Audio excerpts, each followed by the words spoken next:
Hi everyone, welcome to Kevin's Backyard.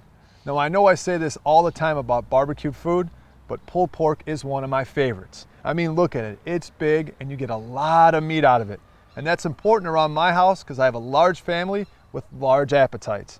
What also I like about it is there's usually some leftovers and I'm able to put that in some omelets and even some nachos the next day. Now here you can see we have a pork shoulder. It's also called a pork butt or a picnic shoulder. We have our barbecue rub. And I like to make sure that I get complete coverage around this shoulder. It's going to help with the bark, which is the natural caramelization of our meat, along with the rub that we're putting on it. Now I like to put my barbecue rub on at least 12 to 24 hours beforehand, which helps with the color. But if you don't have that kind of time, you can always put it on the day of. Just make sure you're taking the shoulder out of the fridge at least 30 to 45 minutes beforehand to help bring it up to temperature. When smoking larger cuts of meat, we're going to be using the low and slow method, which I'm sure a lot of you have heard about, that's keeping your temperatures at 225 to 250. Let's also talk about the woods we're going to use. And today we're using a combination of apple and mesquite. Now keep in mind, when you're using hickory and mesquite woods, they are very pungent. They can leave your food with a bitter or campfire flavor. A little will go a long ways. Now once you put our food onto the smoker, don't go running off. We need to make sure we're checking it every hour on the hour to maintain our temperatures. And do yourself a favor, at the 3 to 4 hour mark, check the internal temperature of your meat just to make sure you know where you're at.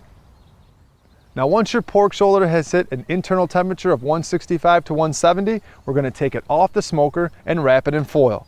And this is going to help keep it moist and add flavor.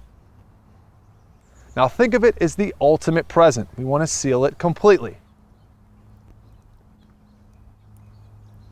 Now once we've done that, we're going to put it back on the smoker and take it up to about 190 to 195.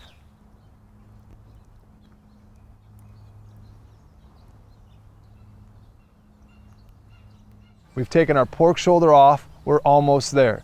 Now one indicator that will tell you that it's done is by pushing your finger into it, and it should leave an indentation.